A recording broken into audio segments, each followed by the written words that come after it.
Hey guys, যদি আপুনি ভাবি আছে গুৱাহাটীত আপুনি আপোনাৰ নিজৰ কেৰিয়াৰটো ষ্টাৰ্ট কৰিব তেতিয়াহ'লে এইটো ভিডিঅ' আপোনাৰ কাৰণে বহুত ইম্পৰ্টেণ্ট হ'ব গৈ আছে।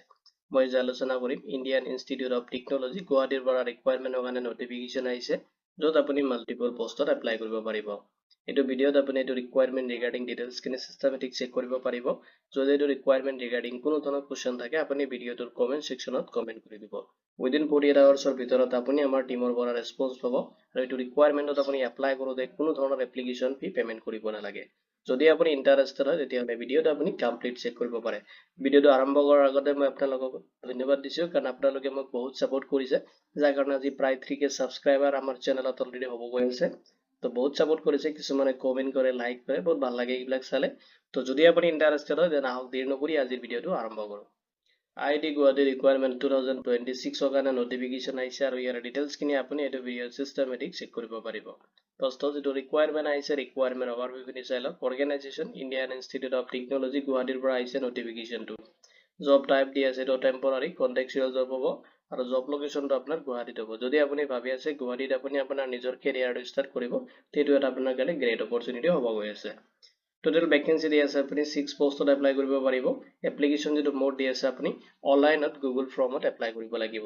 ফৰ্মৰ যিখিনি লিংক আছে আপুনি ক'ত কেনেকৈ পাব সেইখিনি ডিটেইলছ মই আপোনাক এইটো ভিডিঅ'তে প্ৰভাইড কৰি দিম। নেক্সটত চাই লওক ভেকেঞ্চি ডিটেইলছখিনি দি আছে চিষ্টেমেটিক আপুনি কি ভেকেঞ্চিৰ কাৰণে এপ্লাই কৰিব পাৰিব। ফাৰ্ষ্টত চাব অফিচ এছিষ্টেণ্ট য'ত আপোনাৰ একাউণ্টছ পোষ্টৰ কাৰণে আহিছে নটিফিকেশ্যনটো য'ত আপুনি 4 পোষ্টত এপ্লাই কৰিব পাৰিব। চেলাৰী আপুনি ৰিচিভ কৰিব 25,200 প্লাছ আপুনি 20% HR ৰিচিভ কৰিব আৰু যিটো জব আছে এইটো আপোনাৰ যিটো ডিউৰেশ্যন থাকিব 11 মান্থৰ কাৰণে হ'ব কণ্টেক্টটো আপোনাৰ। নেক্সটত যিটো পোষ্ট দি আছে আপুনি অফিচ এছিষ্টেণ্ট য'ত HR পোষ্টত এপ্লাই কৰিব পাৰিব আৰু তাতে আপোনাৰ 1 পোষ্টৰ কাৰণে আহিছে নটিফিকেশ্যনটো। চেলাৰী ডিটেইলছ দি আছে, চেলাৰীটো আপুনি ৰিচিভ কৰিব 25,200 প্লাছ আপুনি 20% HR ৰিচিভ কৰিব। ডিউৰেশ্যন যিটো এইটো ৰিকুৱাৰমেণ্টৰ কাৰণে আপোনাৰ 11 মান্থৰ কাৰণে হ'ব ডিউৰেশ্যনটো আপোনাৰ ৰিকুৱাৰমেণ্টৰ। নেক্সট যিটো পোষ্ট আছে অফিচ এছিষ্টেণ্ট যিটো প্ৰজেক্ট মোডৰ কাৰণে হ'ব তাত আপোনাৰ নাম্বাৰ অফ পোষ্ট দি আছে 1 পোষ্টত আপুনি এপ্লাই কৰিব পাৰিব। চেলাৰী দি আছে আপুনি 25,200 আপুনি পাৰ মান্থ ৰিচিভ কৰিব প্লাছ হ'ব আপোনাৰ 20% HR আপুনি ৰিচিভ কৰিব। ডিউৰেশ্যন থাকিব এইটো ৰিকুৱাৰমেণ্টত 11 মান্থৰ কাৰণে। দিয়া চাই লওক এইটো ৰিকুৱাৰমেণ্টত আপুনি এপ্লাই কৰোঁতে ফ'ল' কৰিব লাগিব ইলিজিবিলিটি ক্ৰাইটেৰিয়াখিনি। যদি আপুনি অফিচ এছিষ্টেণ্ট একাউণ্টছ পোষ্টত এপ্লাই কৰি আছে তো আপোনাৰ পষ্ট গ্ৰেজুৱেশ্যন কমপ্লিট কৰিব লাগিব কমাৰ্চৰ পৰা বা আপুনি যদি MBA কৰিছে ফাইনেন্সত তেতিয়া আপুনি এপ্লাই কৰিবৰ কাৰণে ইলিজিবল হ'ব। লগতে 2 years আপোনাৰ finance and accounts related experience থাকিব লাগিব। লগতে নলেজ যদি আছে আপোনাৰ Tally and computer based data entry তেনেকুৱা নলেজ থাকিব লাগিব আৰু ইয়াতে ডিজাৰেবল বিচাৰিছে যদি আপোনাৰ তেনেকুৱা ৱৰ্কিং আপোনাৰ নলেজ আছে PFMS-ত দেন আপুনি এইটো যিটো ৰিকুৱাৰমেণ্ট থাকিব তাতে প্ৰেফাৰেঞ্চটো আপুনি বেছিকৈ পাব। নেক্সটৰ যিটো পোষ্ট দি আছে আপুনি যদি অফিচ এছিষ্টেণ্ট HR পোষ্টত এপ্লাই কৰি আছে তেতিয়াহ'লে আপুনি পষ্ট গ্ৰেজুৱেশ্যনটো কমপ্লিট কৰিব লাগিব যিকোনো ডিচিপ্লিনৰ পৰা আপুনি কমপ্লিট কৰিব পাৰে। লগতে যদি আপুনি চাওক যদি MBA কৰিছে আপুনি HR-ৰ পৰা তেতিয়াহ'লে আপুনি এইটো ৰিকুৱাৰমেণ্টত প্ৰেফাৰেঞ্চটো বেছিকৈ পাব।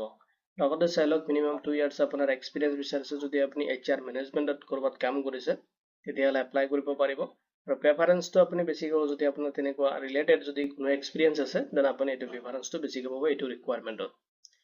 নেক্সট যেটো পোষ্ট দি আছে অফিচ এছিষ্টেণ্ট জেনেৰেল যেটো প্ৰজেক্ট মোডৰ কাৰণে হ'ব তাতে আপোনাৰ পোষ্ট গ্ৰেজুৱেট ডিগ্ৰী বিচাৰিছে যিকোনো ডিচিপ্লিনৰ পৰা আপুনি কমপ্লিট কৰিব লাগিব। লগতে আপোনাৰ 2 years এক্সপিৰিয়েঞ্চ থাকিব লাগিব তেনেকুৱা অফিচ মেনেজমেণ্টত। যদি আপোনাৰ তেনেকুৱা কোনো ধৰণৰ ৰেকৰ্ড আছে ৰেকৰ্ড কিপিং বা পাৰ্চেজিং হেণ্ডেলিঙত বা বিল প্ৰচেছিঙত যদি কোনো ধৰণৰ এক্সপিৰিয়েঞ্চ আছে তেতিয়াহ'লে আপুনি এইটো ৰিকুৱাৰমেণ্টত মানে প্ৰেফাৰেঞ্চটো বেছিকৈ পাব। এতিয়া চাই লওক এইটো ৰিকুৱাৰমেণ্টত চিলেকশ্যন যিটো প্ৰচেছ দি আছে যিসকল কেণ্ডিডেট এপ্লাই কৰিব সিহঁতৰ কোৱালিফিকেশ্যন এণ্ড এক্সপিৰিয়েঞ্চৰ ওপৰত বেছ কৰি কিনে শ্বৰ্টলিষ্টেড কৰা হ'ব আৰু যিখিনি কেণ্ডিডেট শ্বৰ্টলিষ্টেড হ'ব সিহঁতক কল কৰিব ইণ্টাৰভিউৰ কাৰণে আৰু ইণ্টাৰভিউৰ যিটো ডেট লগতে আপোনাৰ যিটো ভেন্যু ডিটেইলছখিনি এইটো মেইল যিটো মেইল তাতে ইনক্লুডিং কৰিব তাতে আপুনি ভেলিড মেইল ID ইনক্লুড কৰিব লগতে আপোনাৰ মোবাইল নাম্বাৰটো ভেলিড দিব কাৰণ এটা কল কৰিব লগতে আপোনাৰ যিটো মেইল ID তাতে আপুনি ইনফৰ্ম কৰি মানে ছাবমিট কৰিব এইটো মেইল ID সিহঁতে ইনফৰ্ম কৰি দিব। আৰু ফাইনেল চিলেকশ্যনটো আপোনাৰ ইণ্টাৰভিউৰ ওপৰত যিটো পাৰফৰ্মেঞ্চ থাকিব ইয়াৰ ওপৰত বেছ কৰি কিনে আপোনাক কৰা হ'ব। এপ্লাই অলৰেডি চলি আছে আৰু ইম্পৰ্টেণ্ট ডেটছ দি আছে এপ্লাইৰ যিটো লাষ্ট ডেট দি আছে 27 মাৰ্চ 2026 5 PM লৈ কিনে আপুনি লাষ্ট ছাবমিট কৰিব পাৰিব। যদি আপুনি ইণ্টাৰেষ্টেড দেন আপুনি এপ্লাই কৰিব। এতিয়া চাই লওক কেনেকৈ আপুনি এপ্লাই কৰিব।